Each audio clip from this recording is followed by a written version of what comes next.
Welcome to Exit the Matrix, Stories of Success with your host, Jane Slack-Smith, where we celebrate the incredible journeys of individuals who've transcended their limitations and achieved extraordinary success. Hello, it's Jane Slack-Smith here, and I am the host of Exit the Matrix, Stories of Success. And welcome. This is where we dive into stories of success that are going to inspire you and hopefully allow you to see sliding door moments in your life as well. So you can stop and think, maybe I could do something differently. And today I have an incredible guest. I have Jem Fuller. Hi, Jem. How are you going? Hey Jane, I'm great, thank you. Thanks for having me on your show. Oh, I'm so excited. Now, look, for those who haven't heard of Jem before, he is a man of many lives. He's been a barefoot backpacker. I think he told me he got lost in India for like 10 years, a fire dancer. Now he's a corporate leader, but he has also been a kindergarten teacher, a motorcycle courier, a masseuse, a reflexology, a laborer, travel consultant, and a traditional tattooist. Oh my goodness.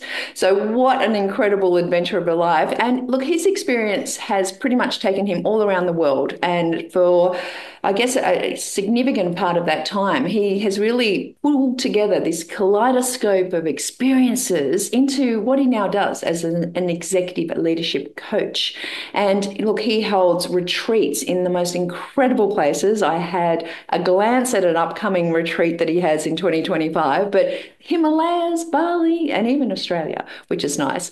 And look, he's not just a global adventurer. He's a devoted father, partner, surfer, meditator, and an award-winning author of The Art of Conscious Communication. And we're going to get to his latest book as well.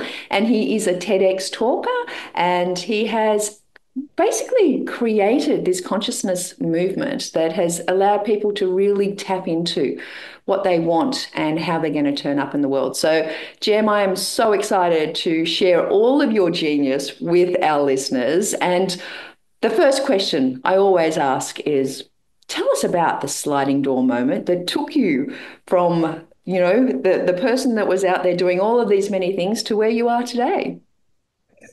Wow. Okay, sliding door moment I'll get to in one sec, but I do just have to say, what an intro. Oh my Lord. It's Almost you, falling, dude, it's you. I've done some almost research. falling. Don't be Wow. surprised. If you had have said, Jem, can you introduce yourself? I'd say, yeah, g'day, I'm Jem. I'm a bloke down in Bells Beach, Australia. I Um, surf a bit and do some work. Yeah, not a great surfer. Love the ocean. Love my beautiful partner more than anything else, apart from our kids, who, blah blah blah. That's where I would have gone. But no, yes, it's been a very colourful life, and there was a sliding door moment in there. And to anyone listening, take this as you will. If you want to go full woo woo on this, go to town. If you want to go full practical on this. It was just you hyperventilating. You can go there too. But this was the sliding door moment. I said yes to going to a men's sweat lodge, a North American Indian sweat lodge on traditional land here, Wadawurrung land, where I live down the coast here. And it was on the land that a friend of mine is the custodian of, and we've been sitting in men's circle for years there. At the time, we'd been sitting in circle for about 10 years. And for those of you that don't know what that is, that's just a group of blokes sitting around a fire, sharing stories, and listening to each other. That's Catching up basically every once in a while. once a month, sit around a fire, talk about how you're going. Mm. That's it. No booze, no smoking, no nothing. Just some water and a good conversation. Anyway, so this group of men had decided to do a North American Indian sweat lodge, which is basically where you create a little igloo type thing with tarpaulins, and you sit in there with very hot rocks, and it gets very, very hot, and it's pitch black, and you talk and chant. Anyway, this was my first proper sweat lodge. Long story short, I don't know whether it was heat exhaustion because it got really, really hot in there. I don't know whether it was hyperventilation because we're doing lots of chanting and breathing and stuff. I don't know how it happened, but I had an out of body experience. And what, I don't know what that actually was, but I felt like I was 5 years old and I was flying around out of my body and it was joyful. Yeah. I was like this happy 5-year-old, and I'd never had an experience quite like this before. Anyway, I could go on. I'm going to try and condense the story for you. What came from this event from me, I went back to prior to when I lost my innocence. When I was 6 years old is when I first had an experience where I became cynical. And that when I was 6 years old, my dad lost his temper with me and it got physical and I got really frightened and really scared. And that's when I first kind of realized as a little kid, wow, life's not all just peachy and rosy and fun, right? But I went back prior to that event to when I was 5 years old. And then after the sweat lodge, I went home, I went to sleep, and I had this really profound, very lucid dream. And I won't go into it, but what came out of it was that I realized that I'd been harboring a belief since I was 6 years old that I wasn't good enough. Yeah. And I didn't know that that belief was there because it was so deeply entrenched in my subconscious. But this belief that I wasn't good enough had been playing out into every aspect and every chapter of my life. And I had started creating evidence around me that I wasn't good enough. So when I would start to get successful at something, I would sabotage it, or I would attract people into my life who would tell me I wasn't good enough, all of this stuff started happening. On this night of this sweat lodge, I realized that, and that was the beginning, that was the catalyst for what people say was a midlife crisis. I call it a midlife awakening. But very soon after that, and it took a year or two, but I lost my job, my marriage ended, lost my house, all my belongings, kept my two boys, but I had that beautiful midlife crisis opportunity and awakening. And I realized that I had to shift my belief around not being good enough, and I had to flip that to a belief that I am enough, just the way I am, you know? And I did the work, and that was the sliding door. And I started doing the work, and my life completely changed. That was 12 years ago. And now my life is what it is, which wouldn't have been like this if I hadn't have had that night. And my life is truly, I'm so grateful for my life. It's full of so much wonderful stuff. And so that was the sliding door moment. You know what I love about that is that, and it doesn't, you don't have to be in a sweat lodge, right? There's often an experience that people will have that takes them to a point where they were free and flying and joyous and happy and loved and safe and secure and all those good kind of nurturing moments. And the contrast is, wait a second, I'm not like that now. Like, what happened? And the fact Yeah, that you could pinpoint it is extraordinary. And we know, just even from neuroscience, that 76% of the neuroconnections are made by the time you're seven. And then we yeah, carry those through life. So that is an example of that is just so profound in the fact that not only were you conscious enough to have the awareness that that was a beautiful moment, but you then yeah. had the awareness of the contrast and went, wait a second, this is not right. I need to change. Yeah, it's amazing. When I got home from the sweat lodge, my mum was at my house, babysitting my boys at the time were young, so they would have been 4 and 2 years old, I think, around that. Anyway, so then mum left, and I went to bed, and that's when I had this incredible dream, and the dream was there was a serpent living in the core of me, like down my core. And it had been there for a long, long time, but it was time to get the serpent out. And I was literally reaching down and taking this serpent and dragging it out of me. And it was writhing and struggling to stay in me. The serpent didn't want to leave its home, which was in my core. And it was completely lucid, like one of those dreams where you feel like it's actually real. And every time I pulled the serpent out, it would slither back inside me again. And I couldn't get it out on my own. And then men appeared around me. No one specific, just like a brotherhood. And I needed the help of others. That was Mm. an important part of the dream. I needed the help of others to get this out. And anyway, we got the serpent out. Halfway through the dream, one of my kids was unsettled, and I had to get up out of my bed and go and settle my kid back to sleep. But I knew that the work wasn't finished in the dream. So I settled my kid. I went back to bed, lay back down, went back to sleep into the dream again to finish the work, right? Oh Which my was goodness. Talk about right? imagination. Insane, right? To get this serpent out. During the dream, I didn't know what the serpent represented. As soon as I woke up that morning, I sat up, and that's when I went, that serpent was the belief that I'm not enough, Mm. and it's time to get it out. Anyway, it was Goosebumps. quite profound. Yeah, yeah, quite profound. And from through my lenses, through my experience, it was spiritual. Um, and spiritual being this interconnectedness of everything and that which we can't explain scientifically. And so for me, it was very spiritual.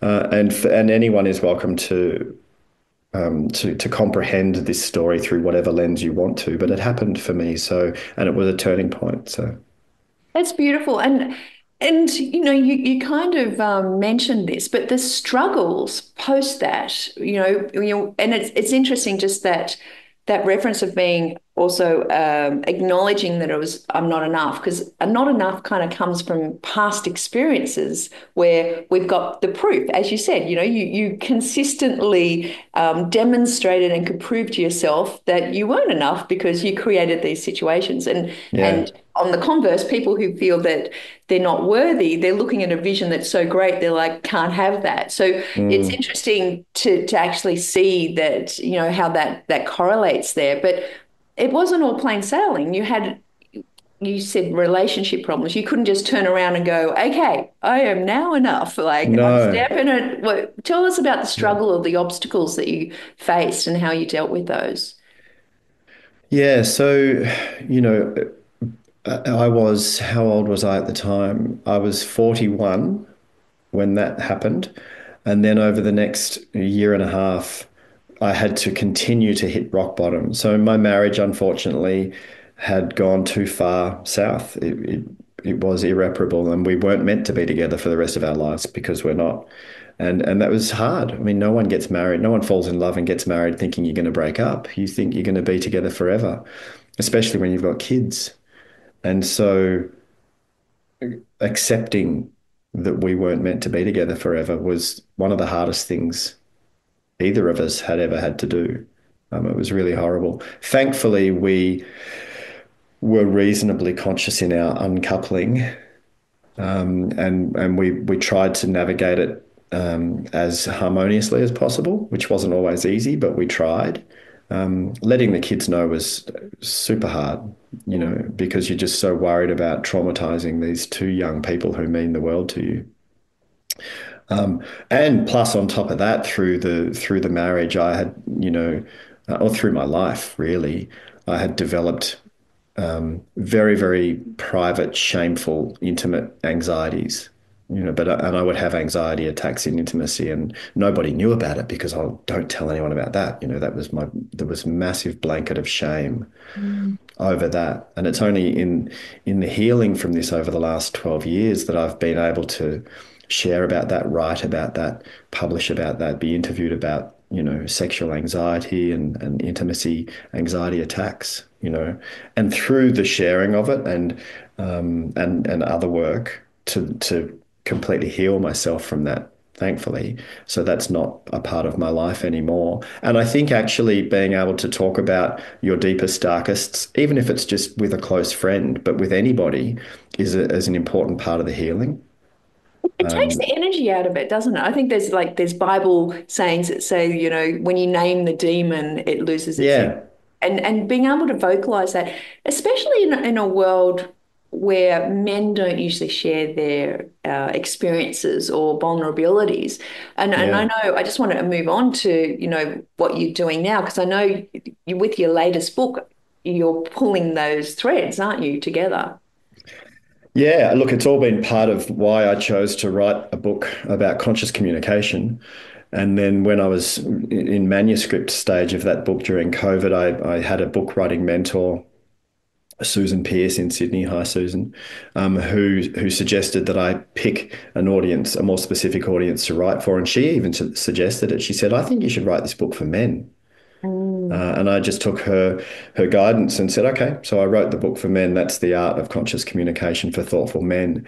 And there are chapters in there around, accessing and communicating our emotions, accessing and communicating in a safe way our vulnerabilities, raising our boys, communicating with yourself and then with others more consciously. Or, that's the whole book. But yeah, look, a big part of it came from that. It also came from my curiosity around contextual abilities with communication. So when I was, in my corporate leadership role, I was a great communicator. I could stand up in front of, 100 people and communicate a vision and have most of them on board going, yeah, let's go, right?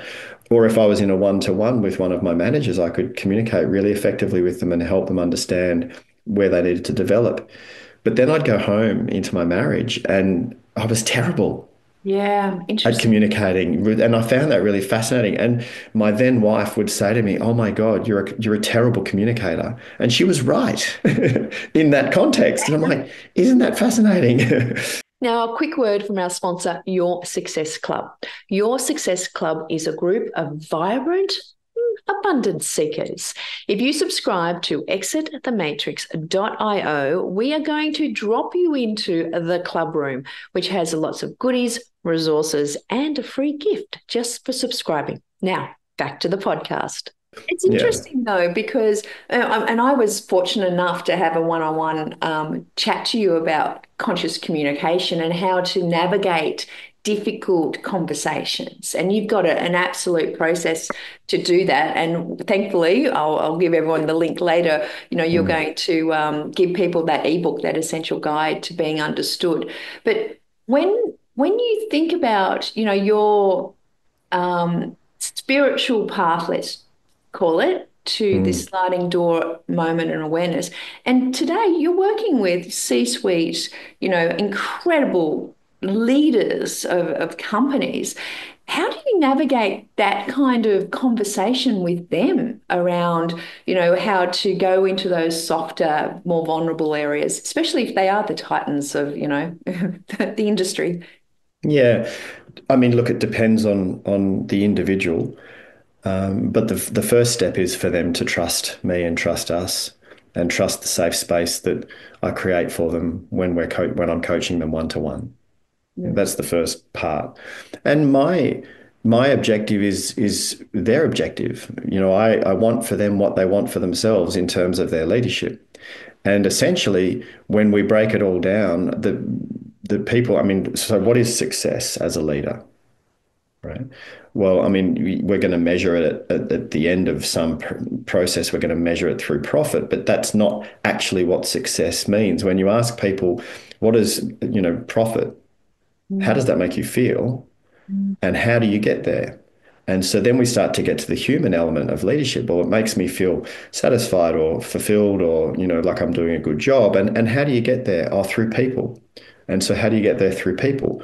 Well, by creating an environment where they can flourish and thrive and live their best lives, personally and professionally, work together, etc. Right? So it's all about people, and it's all about us as humans working together. And you have And to it communicate, right? To get and that. you have to communicate. Yeah. So every time a new client sits down with me and I say, so what are your challenges at the moment? What are you struggling with? It always comes down to people. It always comes down to people, and which means it always comes down to communication.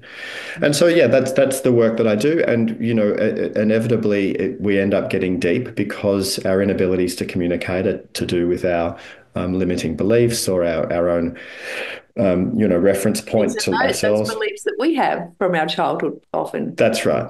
That's right. So it goes there, and it's good. And look, I feel very honoured to be in the position where my clients trust me to guide them to these deeper places, and we get great results. And so and that that gives me a sense of nourishment and fulfillment in the work that I do, because it's not about profit, it's not about money, it's about people and connection.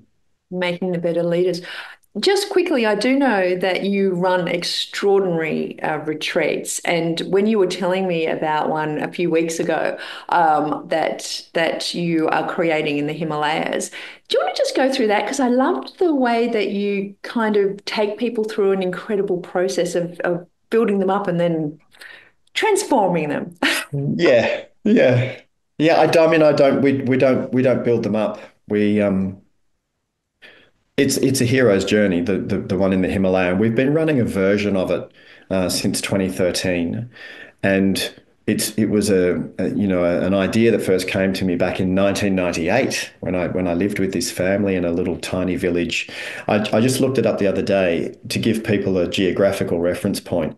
It's 80 kilometers as the crow flies due east of Dharamsala, which is where the Dalai Lama lives. So it's India, northwest India, Himalayan mountains, and just across the mountains a little bit, in a little tiny valley, is a village that I had stumbled across when I was a barefoot hippie backpacker, and lived with this family that adopted me in, and they have since been my Himalayan family. And back in the 90s, I had an idea I was going to take people there.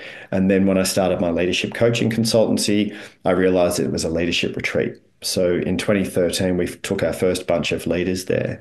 And pretty quickly, right from the first one that we ran, it was clear to me that it was a very, very special location, and combined with the cultural paradigm shift and the content that I teach and the trekking that we do. It's not for everybody. It's remote trekking, camping, high altitudes, pack horses carrying the gear. You're off the grid for 7 days, phone doesn't work, etc. That it's a really transformational program.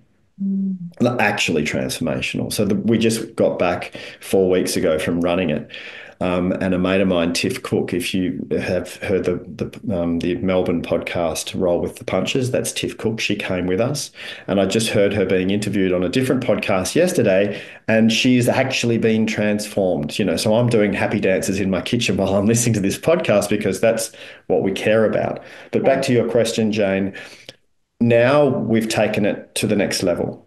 So now we've created a 14-day immersion. It's a high ticket item. It's for people who've successfully created wealth. They've created enough money to realize that money isn't happiness. Yeah. Yeah. And I've got lots of friends who are in this space. And so what we do is that you come into Delhi at the level of opulence that you're used to. It's all la-di-da and 5-star and beautiful. And then we gradually strip away all of the stuff. And we end up in the mountains where it's very simple. And then we end up trekking, and you're sleeping in a tent, and it's uncomfortable and stunning and beautiful. And we have a lot of process work that we do as well. And there's, days of silence and meditation, proper retreat. And then we come back down, and we know that you're going back into the world that you're used to, where money can buy you whatever you want. So we go down to the Oberoi Taj Mahal, and we stay in the 7-star experience of the Oberoi, and we visit the Taj, and we eat the finest food. But now we're facilitating for you to see through all the stuff, right? Yeah. To see through it all and to see it for what it is, which is just stuff, and to create daily, and they need to become daily habitual practices that form the foundation of true inner peace. True contentment, and this word that you and I have spoken about, deep happiness, not fleeting happiness, but that depth of sustainable foundational happiness, And so that's the new program that we're excited to launch. That's October 2025. I'm so excited about that. And, I was reading the authors of the book Ikigai have just released a new book called The Four-Way Path. And they've gone to India, and they're talking about the Hindu religion, and they were talking about the Sandhu people who all believe, or it used to be the Brahmins, but now others do it, where they strip everything away. And they were saying they were very wealthy people, and a lot of them have stripped everything away, even clothes. And some of them have silence, etc. But what I found really profound about that was that there was an exercise they suggested, which is for the next 100 days, take one thing out and see if you miss it. Yeah. And just get that sense of, do we really need the stuff? Yeah. I had my list of things to do this afternoon. Oh, I saw that shirt down in the window, and I've just sat there and I don't actually need it. Yeah. Having that observation that you've taken people through, which is you strip back what's essential, right? Yeah. And you just have this relationship with yourself, and you're like, yeah. I ran that experiment in India when I was in my 20s, and people, I didn't see myself as a sadhu, but people locals over there certainly would put me in that pigeonhole and categorize because I stripped myself of all my material possessions. I was walking around wearing local garb, so a lungi, which is a piece of material that you wrap around yourself, like a sarong kind of thing. Um, I even I even stripped my guitar. Now that was big for me because I travel everywhere with my guitar because writing songs and singing is my therapy. And I even left my guitar behind for almost a year. I had a small bag with pots and pans in it. I was cooking my own meals on a fire. I was living mainly outdoors. I had a long beard and dreadlocks. And I wandered around India for a long period of time doing this. And it was one of the most remarkable years of my life. So when I'm suggesting to people to strip stuff away, I didn't just read it in a book. Mm, I did. Giving up on a shirt. That's as I good as I've got so far. But thanks, didn't mean Jem. it. I didn't mean it like that. That sounded terrible. That sounded like I was talking about you. That was so terrible. I didn't mean it But like that, tomorrow will Jane. be another day. I'll give up something. Oh dear. No, stripping stuff away is Mm. But then yes. taking people to the Taj, right? And you're giving them back to the life that they're going to go back to and showing the relationship. So it's not like a Yes. retreat where you turn up, you do the stuff, and then you go back and go, okay, back to work. You kind of come back as a Yeah. new person. That's right. And also what I offer people who've come away on retreat with us, because it can be a big thing to have, this meaning on the mountain experience. But I offer them a lot of support when they get home, including if they want to have me there as their ongoing mentor slash coach slash accountability partner, that I'm there for them. It's really important for me that it's not just this, oh my God, moment, and then you go home and everything goes back to being the same, or you go home and make crazy decisions like leaving your partner and selling your business. It's like, no, no, no, no, don't make any big decisions when you get home. Gently, gently, And so I coach our clients for at least a year after we get home to make sure that they create those daily habits that are important. So just before we wrap, daily habits. For those of us who want meaning on the mountain, but we're not going to go to the mountain with you, Yeah, literally, but yeah. figuratively, tell me some of the daily habits that we might look at, because I know life's changed for you, and you told me previously that daily habits were one of the ways that you now manifest being enough and Mm. having a life of happiness. Mm. Mindfulness meditation, even if it's just a couple of minutes of it, which is quite simply an observation of the present moment. And to your listeners, if they don't know how to do mindfulness meditation, I just give you my course for free. Just put the word podcast into the coupon code box and you can download my course and keep it forever for free. So mindfulness meditation, a couple of minutes a day. Affirmations, I used to think they were woo-woo. Like I used to think, oh yeah, whatever. But there's science now to help us understand how they work. But positive affirmations daily, if that becomes a habit, that'll make a big difference. And my last tip, pause often. Just pause often. So throughout the day, in between shutting your laptop and racing to the car, stop, pause, take a few breaths, and continue. Now, that might sound too simple to be a life-changing habit to form, but I tell you right now, it's one of the most powerful habitual practices that I have in my day-to-day. Perfect. Well, before we finish, Jem, just for fun, the question I always ask, tell me something bizarre or something that people would not expect about you. Something bizarre. Oh, la, Other la, than la. you gave up everything, went to the Himalayas, have a second family up there, all of those things you've already shared, something completely different. All right, I was on Neighbours. In 1994, I was an actor on Neighbours. Oh my goodness. Okay. Didn't see that coming. Was it a Yeah. was it a romantic lead or something exciting like that? It was a romantic part. I was only on there for a few months, but it was a part. And if you look for Jem Fuller, you won't see it because back then my name was still officially my birth name, which was Jeremy. But if you type in Jeremy Fuller Neighbours, you'll get to laugh at me when I was a 20-year-old on Neighbours. I love it. I love it. Well, look, we're going to close it out here. For anyone who's listening, I really encourage you to go to exitthematrix.io/S for short Gem, and you'll be able to get that essential guide to being understood conscious communication ebook. Put in the coupon code podcast, and you'll get that amazing course as well, which is going to give you some meditations that will really lead you down the path of some awareness. So that's amazing. So thank you so much, Jem. I really appreciate you coming on and sharing your sliding door moment. You're welcome, Jane. Thank you. Okay, guys, just before you go, when you do go to exitthematrix.io, subscribe so that you can actually get notified when our next guest's podcast is actually live. And when you do that, I'm going to give you a special gift as well. So make sure you go and subscribe. And why not just crack the algorithm and go and give us a review on Google Podcasts, Spotify, Apple, wherever you listen, so that we can get in front of more and more people. So as always, I really appreciate your time, and I hope you've enjoyed this incredible talk with Jem Fuller. And until next time, here's to your success. Bye for now.